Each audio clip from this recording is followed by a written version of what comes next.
Do your best at any task that's assigned to you. Treat people with respect. You'll get that respect in return.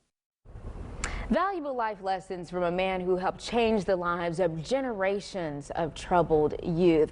Hank Wall dedicated the last 30 years of his life to mentoring boys in High Point.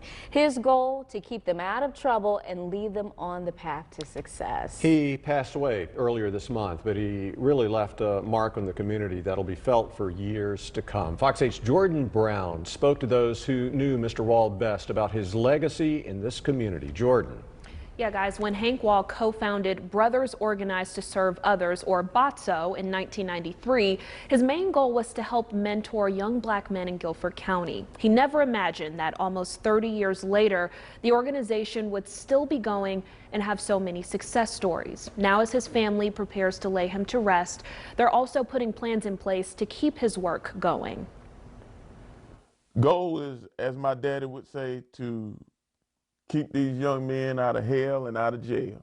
Shy Wall's father, Hank, was in many ways a father to the whole neighborhood. I always say, you know, I got a village full of brothers. Through his mentorship program, BOTSO, Hank Wall spent the majority of his time helping to shape the lives of young men headed down the wrong path. And what they did was establish the relationship with Guilford County school system. We went in to different schools and we said, give us your worst boys. And they fed us the young men.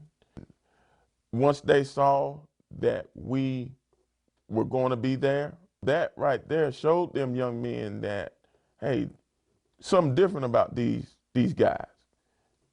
They keep their word.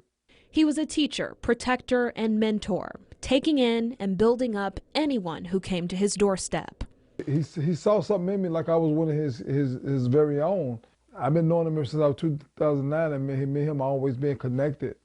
It was his mission and goal to spend as much time with these young men as he could. Putting that time in paid off. Several BOTSO mentees went on to become doctors, lawyers, and members of law enforcement. But Hank's goal was always to see his boys thrive at whatever made them happy. He loved seeing young men succeed in life. You may not make it to be a doctor, may not make it to be a lawyer, may not make it to be a professional athlete, but as long as you could come up here to this office after you got off work or when you came to town to visit, or even if you just called them on the phone or came by the park and spoke to the boys, you know, it just did his heart good to know that you're a successful citizen. Now, there will be a celebration of life in honor of Hank on April 10th. It will be open to the public, and those details will be on the BOTSO website very soon. Neil?